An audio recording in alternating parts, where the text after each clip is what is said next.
Hey guys, what's up? It's the Merc here from Poolshed Games, and today I'm going to talk about Firestorm Armada a little bit. What I want to talk about is kind of like fleet decision making, like just how I decided what fleets that I wanted to play. Right now, Firestorm Armada has a lot of different factions. There are the Terrans, Aquans, Sorylians, Dindrenzi, Directorate, Relthoza. Those are kind of like the main ones. And then there's a bunch of break-off factions like Hawker Industries and the Rinse System Navy, the Ryushi, the Bakash, just a whole bunch of other smaller factions that can either be taken on their own or can be taken as mercenaries into other fleets.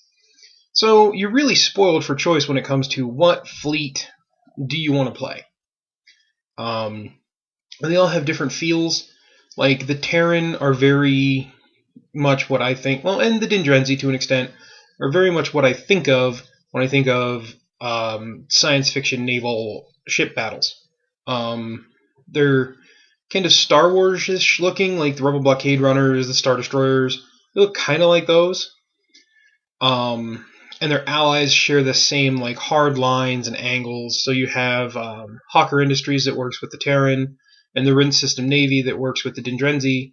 And they all have that very like hard line science fiction look to them. But if you want alien ships, the Relthoza provide.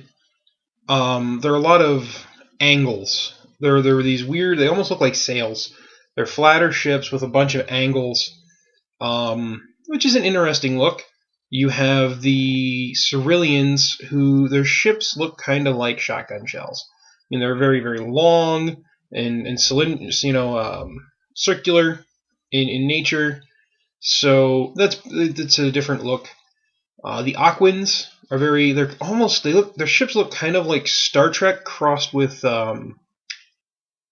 Sequest, because they're fish people in space.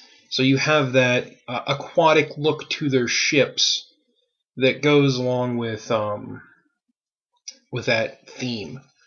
The Directorate they're an interesting fleet because the Directorate are a human faction that rely a lot on cybernetics and robotic troops, and their ships have a very like flying saucer feel to them. They're not like the Dindrenzi, they're not like the Terran that have the very hard lines, angular ships.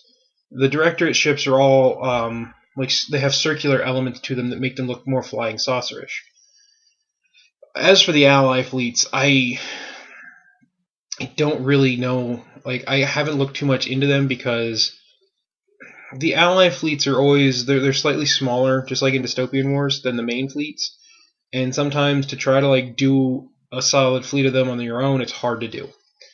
Some of the interesting ones that I found, though, the Ryushi, which are allied to the Terran and their allies, they have those angular looks to their ships, but they also have these really cool, I assume it's an acrylic, like hard plastic inlay that comes with them. It's like a see-through blue, translucent blue, that like is supposed to be the, I guess, hangar area of the ship. Those are really cool looking. There's the Kaldorans, which are allies with the Dindrenzi and their allies. And they're basically just like big floating space stations, like big space cathedrals almost. I don't know how they play in the game, but they're pretty interesting. So like I said, you're spoiled for choice when it comes down to look, aesthetics. And it's great to make choices based on that. Partially the fleets I chose I picked because of their aesthetics. But there's also so many other things that the fleets bring to the table. Now, again, here I'm going to be mostly talking about the primary six, I guess, just because they're the ones I've looked into the most. They're the ones I've actually had experience playing in the past. So, the Terran, game term wise, like each fleet kind of brings something a little different. The Terran have a lot of nuclear weapons. which is, I think, really interesting. They also have a decent amount of beam weapons, and just like in the past, they rely a lot on turrets. And the turrets are nice because they can give you extra dice anywhere you need it, or they can shoot at something completely different from the rest of your ship. The Aquans, they're kind of the ability to shoot all over, and beam weapons. Beam weapons on the Aquan and the Terran, they both bring beam weapons to the table. Sorylians use scatter weaponry, and they have their strength lays in their broadsides. And scatter weapons work kind of like giant shotgun shells in space. So that's interesting if that's what you're looking for. And they have some tricks that they can do with boarding. So that's the three kind of like Terran Alliance fleets. Then you have the Dindrenzi. The Dindrenzi have always been to me a very interesting fleet because it's all about keeping your front towards the enemy. Because most of their most powerful gun, which is railguns, which is a kinetic weapon, it's a forward firing gun. It's a fixed firing arc to the front. So if you can't keep your front to the enemy, you lose a little bit of your firepower. But I mean, and they don't have shields so much. They have heavy armor, so their damage rating, their critical rating is a little bit higher than the other fleets. The Relthoza bring cloaking fields. They're all about kind of like sneaking around the battlefield, and they have a self-repair system where their ships can fix themselves, which is pretty crazy. Being able to fix hull point damage is great, and not having to use a card or another ship to do it is an amazing ability. And the Directorate, they're kind of like the dirty players of the galaxy, it seems. They use cyber warfare to like shut enemies' ship systems down, and they use viral weaponry to like hit an enemy ship and knock out your crew, your command structure in the ship, which makes it harder for you to man your guns and things of that nature. So those are kind of the big six. Just a really quick rundown. At some point, I might sit down and do deep analyses into the fleets. I don't know if I will. But I will say that the two fleets I have decided to focus on, that I'm going to collect, is the Terran Federation, or I guess it's the Terran Alliance now, and the Sorylians, the Sorylian Collective. I'm going with the Terran simply because I always find myself in a science fiction game. I always like to be the humans, and I tend to like to be the humans from Earth. Don't know why, it just is. It's the way it is, so I run with it. That, and I like the way their ships look. You know, the aesthetics-wise, I like the way the ships look. I like the turrets. I think the idea of throwing nuclear weapons around on the tabletop is amazing. It's an idea that I loved back when Starship Troopers was a game, and you had templates the size of pizza boxes. And if I can have ships that fire nukes into enemy ships, I'm game. Sign me up for that. I don't even care if they're good. I just sign me up. The Sorylians I picked basically because they're lizard men.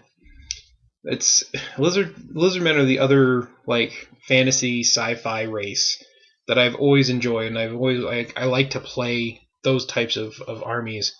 Back when I played Warhammer Fantasy, I had a lizard men army for a while. I've included them a lot in RPGs that I've run, and being able to play them as an alien race in a space battle game is really cool to me. So I also picked the Sorylians. I'm also interested because the Terran and the Sorylians will play drastically different. The Terrans are mid-range brawlers that can put out damage in multiple directions because of the turrets. They have torpedoes that can shoot in multiple directions. Whereas the Sorylians, they put off the vibe of being a brawler type fleet because they've reinforced broadsides, which makes their hits to the side less damaging and things of that nature.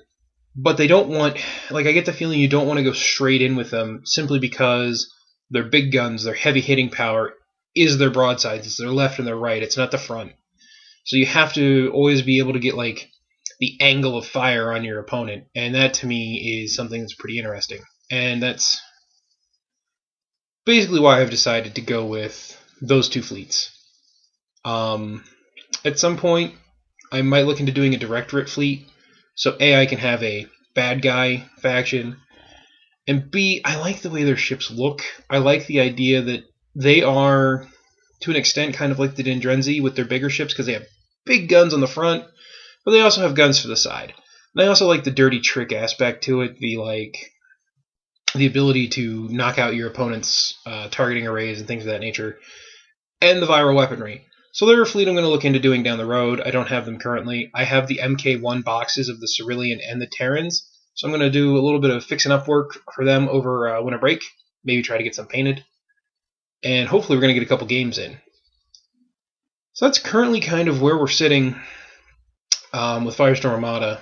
I do know, well, at least I'm pretty sure, the Lich Lord seems to be leaning towards playing Dindrenzi and Relthoza. So the nice thing there is we can play games with Kurok Alliance versus Zenian League, and they're the two kind of major the two major consortiums of individuals in the game. So that's always fun. We can set up fluffy battles that way. That will be interesting to see the differences in how the two sides play, like the fleets, how they play.